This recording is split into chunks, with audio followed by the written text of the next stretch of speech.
Question 4, the meeting got down arguing about the next date. So we need to find the 3-letter word that has been removed from the word in capital letters. So always think carefully about the context. So it's clear, isn't it, that time was wasted at the meeting arguing about something unimportant, the next date.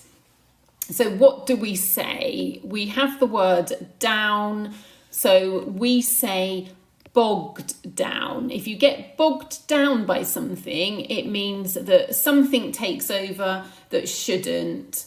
It means that you're prevented from making progress, and clearly the meeting didn't make progress because people were just arguing about something unimportant.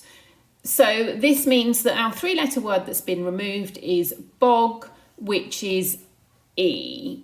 So this is one you should have been able to work out from the context and from being familiar with the expression bogged down. If you've not heard of that expression before, then do make sure you read a lot, because it's by reading a lot that you'll expand your vocabulary and come across expressions and become familiar with them.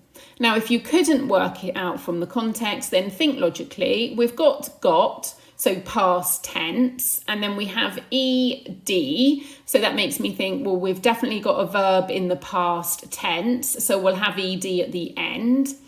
That's logical. Will we start with the G, then have our 3-letter word and then ed, or will we start with the 3-letter word and then end with the GED?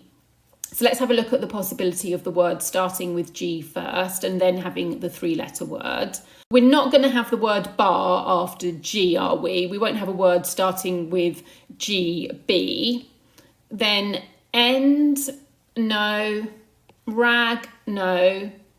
We're not going to have F after the G, so it won't be for. And then bog, well, we're not going to have a B after G, are we, at the beginning of a word? So now looking at the possibility of the word ending in GED and having the 3-letter word first. So bar, well, that's a word, barged, but it doesn't make sense. The meeting got barged down. You don't get barged down. So then end, no. Rag, that's a word, ragged, but again, that doesn't make sense. There's no expression ragged down. Then for, yes, that's a word, but again, it wouldn't make sense. The meeting got forged down. We don't say forged down.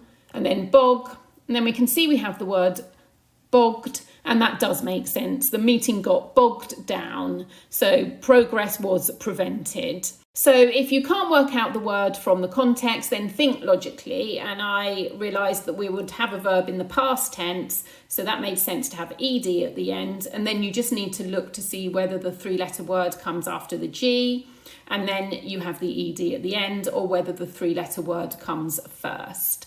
Now all you need to do is mark your answer on the answer sheet. So you need a horizontal line next to the word bog.